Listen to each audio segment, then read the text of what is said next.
네, 하나님 말씀 보겠습니다. 하나님 말씀은 사도행전 11장 17절 18절 말씀 보겠습니다.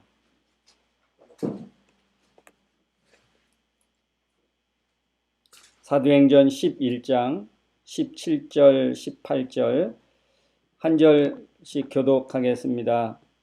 그런즉 하나님이 우리가 주 예수 그리스도를 믿을 때에 주신 것과 같은 선물을 그들에게도 주셨으니 내가 누구이기에 하나님을 능히 맡겠느냐 하더라. 그들이 이 말을 듣고 잠잠하여 하나님께 영광을 돌려 이르되 그러면 하나님께서 이방인에게도 생명 얻는 회개를 주셨도다 하니라. 아멘. 오늘 예배하는 우리 모두에게 하나님의 크신 위로와 또 은혜와 회복이 있기를 주님의 이름으로 축복합니다. 우리 서로 인사하겠습니다. 하나님이 하십니다. 하나님이 하십니다. 우리 지난주에는 기도의 필요성, 기도의 중요성에 대해서 배웠다면 오늘은 어떻게 기도할 것인가를 한번 배워보도록 하겠습니다. 인류 역사가 생긴 이래에 두 가지 질서가 나타났다고 합니다. 그 첫 번째 질서가 정치, 경제, 사회법을 유지하는 정의의 질서법이 하나 만들어졌고, 또 하나는 그 정의의 질서 위에 세운 사랑의 질서가 이 두 가지의 질서가 생겨나게 되었다라고 말합니다. 이 둘이 존재함으로 완벽한 사회, 건강한 사회, 행복한 사회가 된다고 했습니다. 정의만 있다면 어떻겠습니까? 정의만 있다면 어쩜 법으로 다 심판하고 그런다면 아픔과 상처도 많겠지요. 정의를 지킨다는 그 일념하에 많은 사람이 또 어쩌면 억울함도 있을 수 있을 거고요. 정의로만 이 세상의 질서가 잡혀지는 것은 아니다. 그 부족한, 정의로 다 할 수 없는 그 부족함을 어떤 질서? 사랑의 질서가 또 보듬고, 그래서 더 건강하고 화목하고 그런 복된 사회가 되어진다라고 했습니다.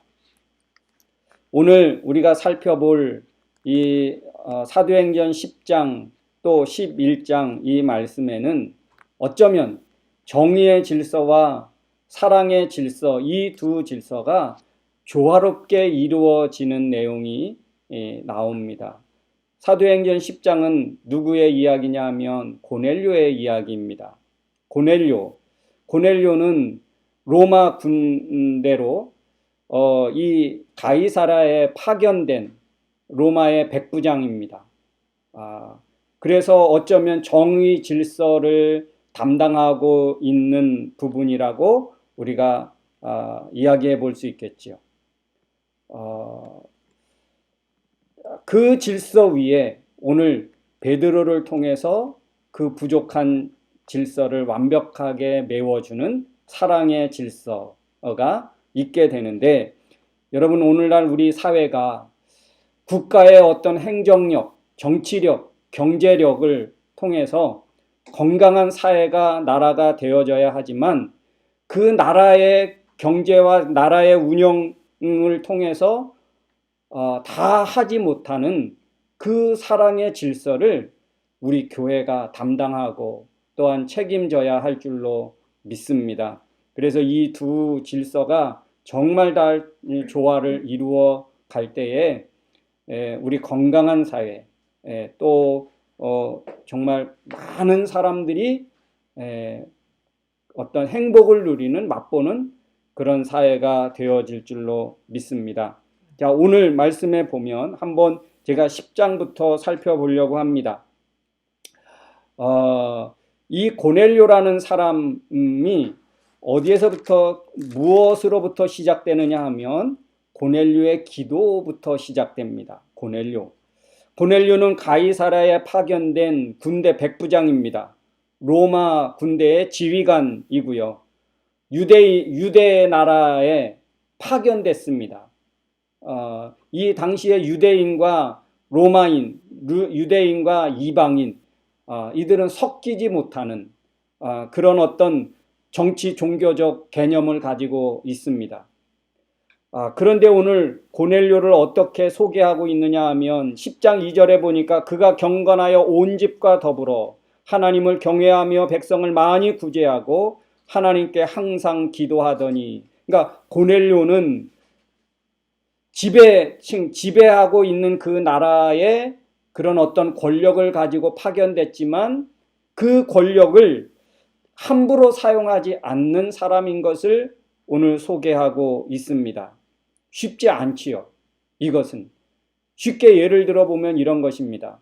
우리가 일제에 어떤 그 탄압을 받지 않았습니까? 일본의 지배를 받은 시기가 있었습니다. 근데 일본에 파견된 군인과 일본 경찰이 한국 백성들을 위해서 구제하고 돌보고 그 백성들을 위해서 기도하고 그랬다는 것입니다. 여러분, 역사적으로 일본 사람들이 우리 조선인에 대해서, 한국인에 대해서 그렇게 행한 경찰과 군인들이 있습니까? 역사적으로 그런 경우가 없습니다. 그러니까 이 백부장 고넬료가 유대 나라에 파견된 그 로마 군인의 백부장이라고 하면 오늘 우리 일본 경찰이나 일본 군인들이 한국 땅에 와서 한 거하고는 완전 정반대인 것입니다. 그러니까 이 고넬료의 이런 삶은 쉽지 않은 삶이에요. 자기 이익을 위해서, 자기 권력을 위해서 함부로 그 주어진 권력을 사용하겠죠. 자기가 강압적으로 억압하고 핍박할 수 있는, 누가 뭐라 할 수 없는 그런 위치에 있음에도 불구하고 고넬료는 그는 하나님을 경외하고 온 집을 더불어서 기도하며 많은 백성을 자기의 재산을 통해서, 자기의 있는 권력을 통해서 구제하고 그 백성들을 섬기는 사람이 되었다라는 것입니다. 결코 쉬운 일이 아니에요. 그런데 고넬료는 그렇게 했다는 거예요.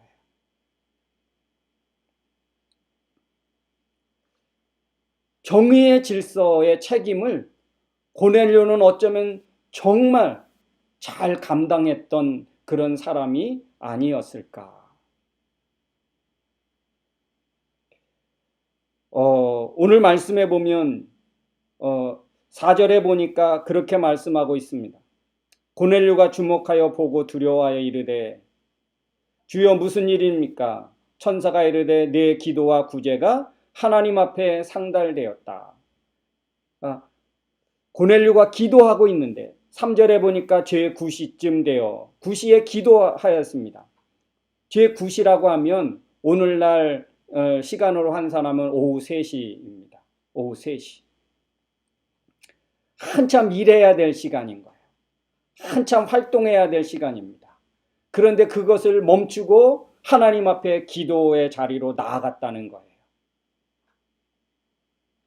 9절에 보니까 베드로도 기도하고 있었는데 베드로가 기도하려고 지붕에 올라가니 그 시간은 제6시더라. 베드로도 어떤 사랑의 질서를 이 당시에 담당하고 있는 그런 사람 아닙니까? 근데 정오에 12시에 그는 하나님 앞에 기도하는 시간을 가졌습니다. 이 두 사람을 보면 기도의 중요성을 우리가 볼 수 있겠지요. 기도의 중요함을 알지 못하면 할 수 없는 것입니다. 그들이 기도만 했는가? 고넬료가 기도만 했는가?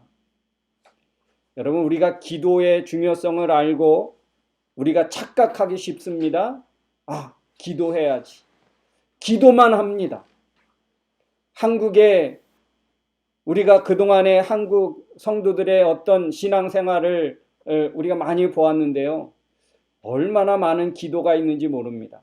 새벽 기도, 철야 기도, 금식 기도, 작정 기도, 천일 기도, 산 기도, 기도원 기도, 기도가 얼마나 많이 있는지 몰라요. 근데 기도만 합니다. 기도에 집중해요. 참 훌륭한 일이지요. 그런데 오늘 우리가 무릎 꿇고 하나님 앞에 우리의 마음을, 우리의 소원을 아뢰는 그것만 기도가 아니라는 것을 우리는 알아야 합니다. 오늘 하나님이 연락하신 것을 보면 4절에 보니까 기도와 구제가 하나님 앞에 상달되어 하나님이 기억하신 바 되었다는 것입니다. 기도, 하나님 앞에 상달되는 것은 우리의 기도만이 아니라 뭐도 상달됩니까? 구제도 상달됐대요. 구제도 우리의 기도의 행위의 한 부분인 거예요. 구제도 기도다. 기도만 했나? 그렇지 않습니다. 구제가 무엇일까요? 제 주변을 살피는 거예요. 주변을 돌보는 것입니다. 내 것을 나누는 것이에요. 기도하는 사람, 여러분, 딴 세상에서 사는 것처럼 살면 안 됩니다.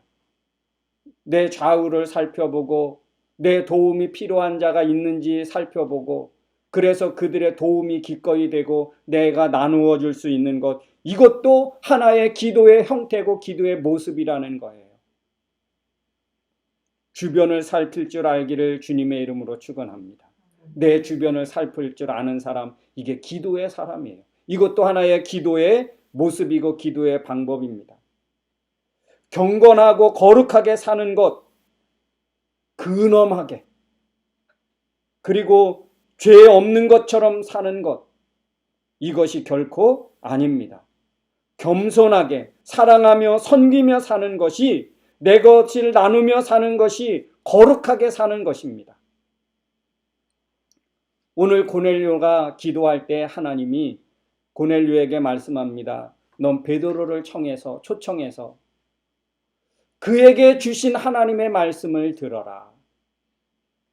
그럴 때 고넬료가 사람을 보내서 베드로를 초청합니다. 그런데 그 당시에 베드로는 욥바에 있었습니다. 고넬료가 있는 곳은 가이사랴. 베드로가 있는 곳은 욥바. 한 50km 정도 떨어진 길입니다. 그러니까 굉장히 멀지요. 여기서부터 한 랭리 이상, 아마 아보츠포드 정도의 거리입니다. 그러면 그 길을 가서 이제 초청하는 거예요. 11절에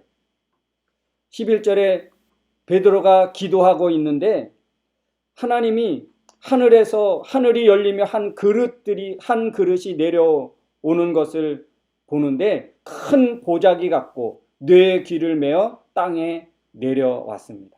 근데 그 보자기 안에, 그릇 같은 보자기 안에 어떤 것들이 담겨져 있었느냐? 12절에 보니까 각종 네 발 가진 짐승과 기는 것과 공중에 나는 것. 육식이에요. 육식. 고기.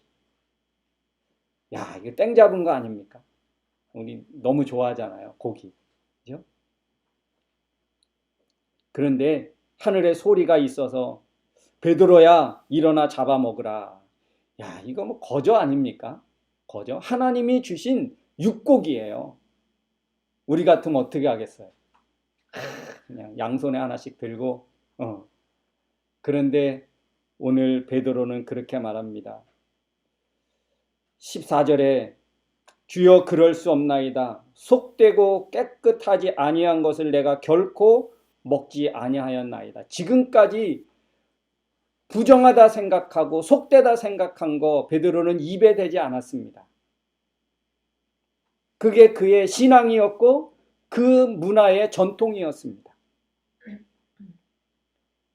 근데 두 번째 하나님께서 베드로에게 말씀하시기를 15절 하나님께서 깨끗하게 하신 것을 내가 속되다 하지 말라. 하나님이 깨끗하다고 하나님이 잡아 먹으라고 하는데 내가 그것을 속되다고 죄악되다고 부정하다고 그렇게 하지 말라는 거예요. 정결하고 부정하다는 그 기준과 그 판단을 누가 하느냐? 하나님이 하신다는 거예요. 하나님이. 이방인과 유대인 나누어졌지만 그 벽을 허무는 것 하나님이 그렇게 하기를 원하셨어요. 하나님의 음성을 듣고 3번이나 그 똑같은 일이 반복되었습니다. 근데 베드로는 끝까지 잡아먹지 않았어요. 그것은 무엇을 말할까요? 끝까지 자기 것을 놓지 않은 거예요. 자기의 주장, 자기의 전통, 자기의 어떤 그동안 배워왔던 그거를 놓지 않은 거예요. 끝까지 붙잡고 하나님 앞에 대립해서 쓴 거예요. 베드로는 하나님의 그 의견과 하나님의 뜻을 거절한 거예요. 그런데 이제 19절, 20절 말씀에 보니까 그때 환상을 이제 딱 깨고 이게 무슨 뜻일까? 베드로가 고민하고 있는데 바깥에서 고넬료가 보낸 2 사람이 이제 그 베드로에게 온 거예요. 그럴 때 20절, 일어나 내려가 의심하지 말고 함께 가라. 내가 그들을 보내었느니라. 그들이 고넬료가 보낸 사람이라는 것을 알았습니다. 이방인이 자기를 초청한 것을 알았습니다. 그런데 하나님이 그에게 말씀하시기를 의심하지 말고 가라. 그들과 함께 가라. 내가 그들을 너에게 보냈어. 기도하고 베드로는 내적 갈등을 한 거예요. 내가 원하는 것과 하나님이 원하는 것, 이게 충돌을 일으킨 거예요. 하나님이 원하는 것 선택하지 않고 그랬는데 오늘 그 기도가 끝나고 환상이 이제 깨어나고 어떻게 합니까? 하나님이 원하시는 것을 선택하게 되어집니다. 그래서 23절에 보니까 이튿날 일어나 그들과 함께 갈새 욥바에서 온 형제들도 함께 가니라. 그러니까 베드로와 고넬료가 보낸 그 사람들과 함께 이제 가이사랴로 가게 되었습니다. 그렇게 되어졌을 때에 44절 사도행전 10장 44절 말씀을 한번 같이 읽겠습니다. 베드로가 이 말을 할 때에 성령이 말씀 듣는 모든 사람에게 내려오시니 이것을 위해서 하나님이 베드로를 보낸 거예요. 베드로 고넬료의 기도와 구제를 너무 하나님 보시기에 감동이 되고 기뻐해서 그 고넬료를 하나님이 축복하고 싶고 고넬료와 함께 했던 그 가정과 그 사람들을 축복하고 싶어서 하나님이 베드로를 그 가정에 보내셨어요. 그런데 이 환상이 아니면 하나님이 베드로에게 말씀하지 않으셨다면 베드로는 끝까지 안 갔을 거예요. 왜? 자기 생각이 너무 강하니까. 자기의 전통이 너무 강하니까. 자기의 계획과 자기의 뜻이 너무 강하니까. 근데 기도하던 중에 하나님이 그에게 말씀해 주셨어요.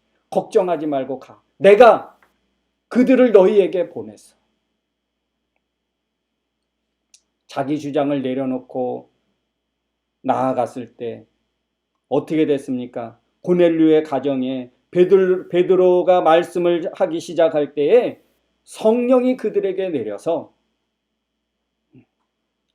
어떻게 됐냐면 45절 47절 말씀에 보니까 베드로와 함께 온 할례에 받은 신자들이 그러니까 베드로와 함께 간 유대인들이 있었던 거예요. 근데 그들이 이방인들에게도 성령 부어주심으로 말미암아 놀랐어요. 그동안에 유대인들만 성령 받고 하나님의 은혜를 받고 하나님의 축복을 받는 것인 줄로만 알았어요. 그런데 오늘 고넬료의 가정에서 베드로가 말씀을 전하고 예수 그리스도를 전하기 시작할 때 그 이방인들도 성령의 충만함을 받게 된 거예요. 그거를 보고 유대인들이 놀란 거예요. 자기네들의 어떤 고정관념이, 자기네들의 생각이 깨어진 거예요. 바로 기도가 그런 거예요. 기도는 자기 주장 내세워서 하나님을 설득시키는 것, 이것이 기도가 아닙니다. 내가 하나님에게 설득당하는 것, 그래서 내 뜻, 내 계획이 바뀌어지는 것, 이게 진정한 기도인 거예요. 여러분, 오늘 이 고넬료와 베드로의 이 만남을 통해서 어떤 일이 벌어졌는지 아십니까? 오늘 본문 말씀이에요. 11장, 우리 껑충 띄워와서 11장 17절 18절 말씀. 이 사도행전 11장은 베드로 선교 보고입니다. 베드로가 선교하고 고넬료 가정에 가서 그 일어났던 그 사건을 예루살렘 교회에 와서 다시 보고하는 거예요. 그 베드로 선교 보고의 결과가 바로 오늘 17절 18절 내용의 말씀입니다. 오늘 우리 성경에는 그런즉 이렇게 나오지만 영어 성경에 보면 그러므로예요. 그러므로 우리 같이 한번 읽겠습니다. 하나님이 우리와 주 예수 그리스도를 믿을 때에 주신 것과 같은 선물을 그들에게도 주셨으니 내가 누구이기에 하나님을 능히 막겠느냐. 베드로가 하나님의 기도하다 하나님의 그 뜻을 알고 하나님의 계획을 알고 겸손히 순종하여 갔을 때에 고넬료 가정에 성령의 충만함이 임한 것을 보게 되면서 오늘 베드로가 고백하기를 내가 누구이기에 하나님을 능히 거역하겠느냐.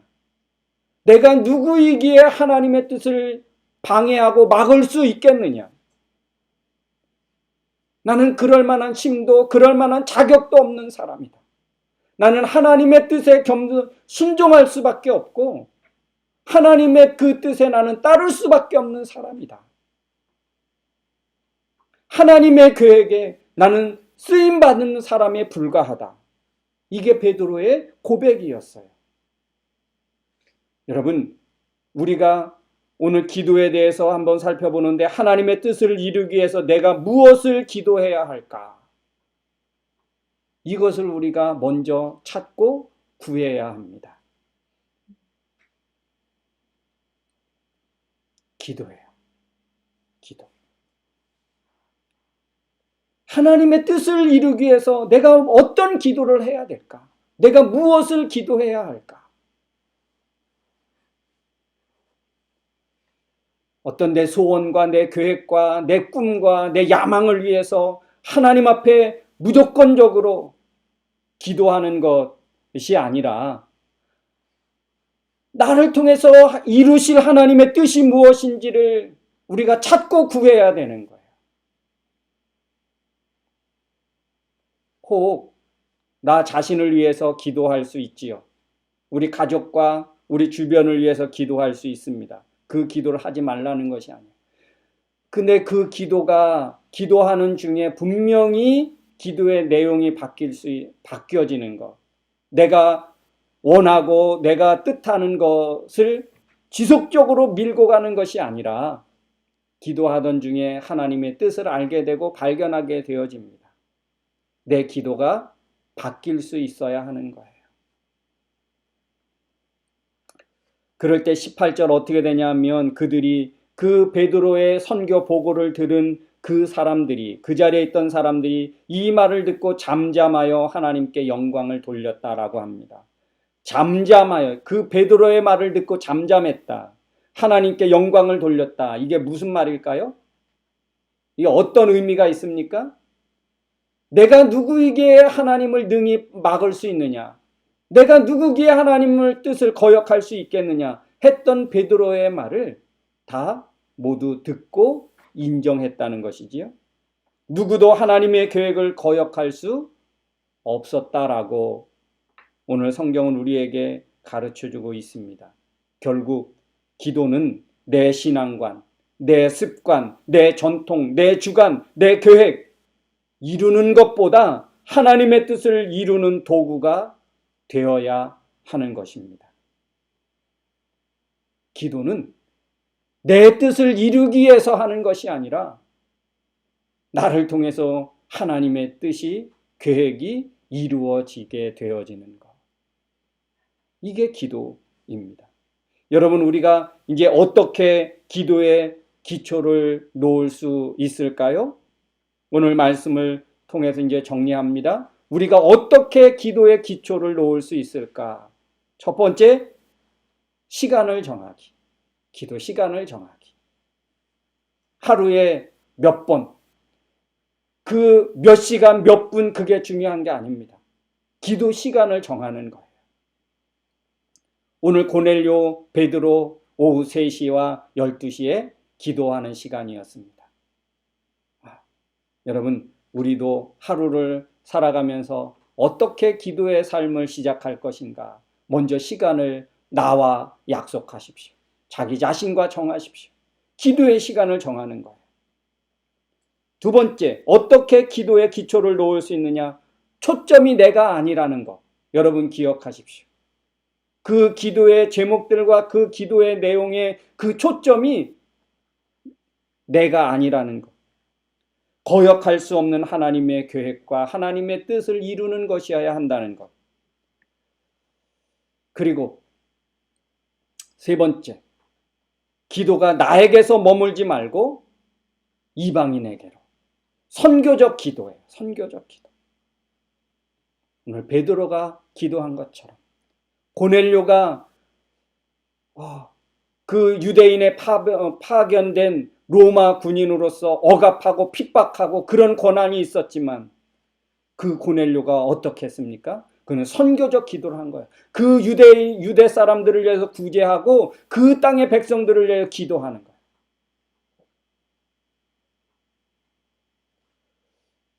구제도 하나님 앞에 상달되더라. 구제도 기도다. 여러분 기억하십시오. 기도는 내 뜻보다 하나님의 뜻을 이루는 것이어야 한다는 것입니다. 우리의 기도가 어떻게 해야 될까?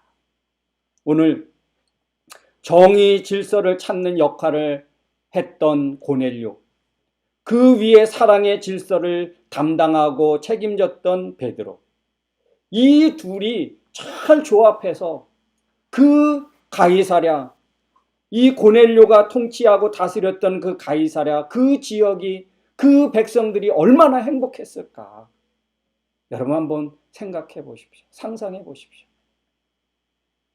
고넬료 같은 통치자, 베드로와 같은 영적 지도자가 있는 그 사회, 그 둘이 잘 조화를 이루었을 때 그 백성들 얼마나 행복한 삶을 살 수 있었을까?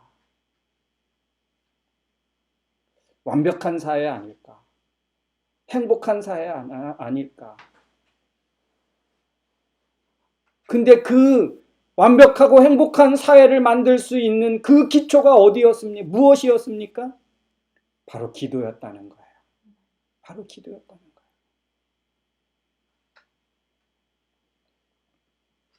우리가 무엇을 기도해야 할지, 어떻게 기도해야 할지, 기도의 방향이 잡히지 않을까 생각되어집니다.